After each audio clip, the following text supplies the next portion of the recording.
There we go. Salut tout le monde et bienvenue à la 3e épisode de l'Américaine enseigne.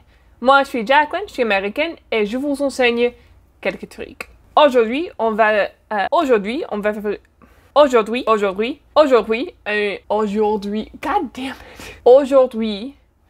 faire une petite leçon sur les expressions et les mots qu'on utilise en anglais pour décrire quelqu'un qui est sous.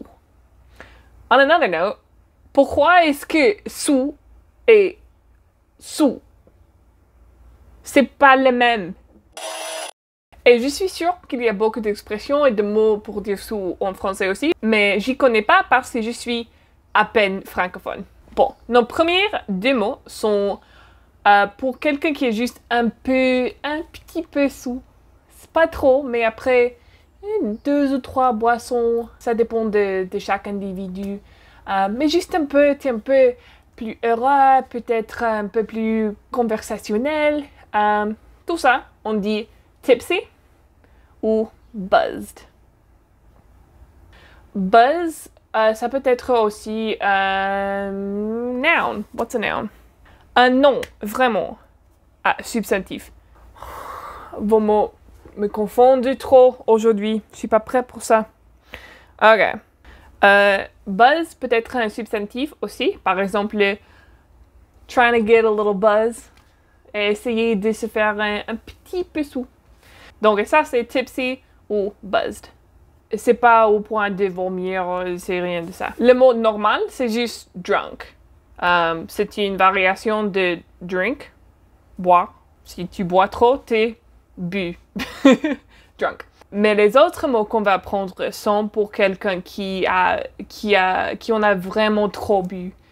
Jusqu'au point que c'est un peu peut-être dangereux ou ce qu'on appelle trashy drunk. Où on fait des choses qui sont très stupides ou qui n'ont pas sens. Ou jusqu'au point d'avoir un blackout. Ça veut dire tout noir. C'est ce qui se passe quand on ne se souvient rien de l'autre nuit parce que cette personne a vraiment trop bu. Mais fais pas ça parce que c'est dangereux et c'est mal pour le cerveau. Non. Cerveau, presque. C'est mal pour le cerveau, fais pas ça.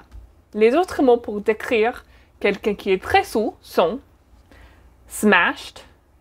Ça veut dire brisé ou choqué. Shit-faced. C'est très commun ça. C'est un peu plus amusant mais plus vulgaire. La traduction littérale c'est visage de merde. Donc ça c'est vraiment trashy drunk. On peut dire hammered. Donc quelqu'un est hammered, mais hammer c'est un marteau, marteau. Et puis c'est un peu comme smash, donc il y a beaucoup de mots qui décrivent quelqu'un qui est sous, qui ont quelque chose à voir avec être brisé ou choqué. Wasted, c'est aussi très commun ça, et c'est moins vulgaire. Wasted, ça veut dire je ne connais ni un mot que je veux dire aujourd'hui. Gaspiller ou perdre ou gâcher ou dépenser. Je connais gâcher. Donc, wasted, c'est gâcher ou dépenser, perdu, wasted. On peut dire aussi plastered. C'est un mot assez bizarre parce que plaster, c'est quelque chose qu'on fait avec les murs pour construire un nouveau mur. C'est quoi plaster? J'ai déjà dit, je ne connais aucun mot. Plâtre. Ok. Plâtré. Donc c'est plâtré. On dit que quelqu'un est plâtré, plastered, pour dire qu'ils sont sous. Il reste 3 mots, ok? Regarde ça. La plus douce expression, c'est gone. Ça veut dire juste aller ou partir ou sortir.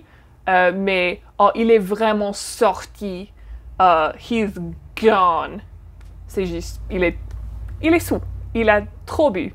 L'un de mes favoris, c'est sloshed. Je pouvais pas trouver le mot pour slosh, mais c'est juste la motion qui fait l'eau quand il est dans un article ou dans une boîte ou dans une chose qui bouge au droit, au gauche et l'eau ou la liquide bouge dedans. Et puis ça, c'est slosh. Donc c'est un mot assez innocent. Mais si quelqu'un est sloshed, ça veut dire sous.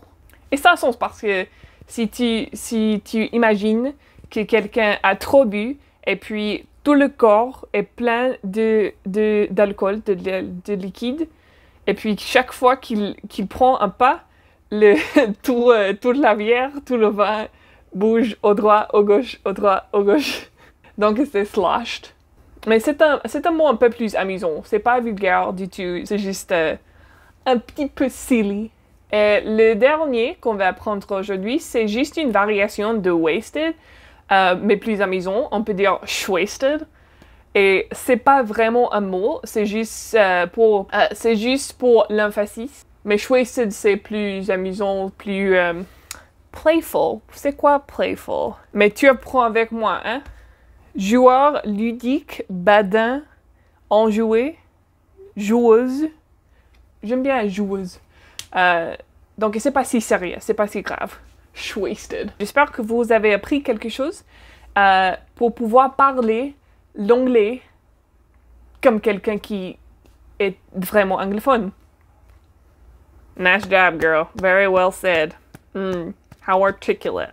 Bon, si vous voulez apprendre plus des expressions informelles et comment parler les anglophones vraiment en réalité, abonnez-vous, j'ai fait une vidéo chaque semaine. Si vous n'en voulez pas apprendre, pourquoi est-ce que vous voyez toujours? I don't know, go away. Bye!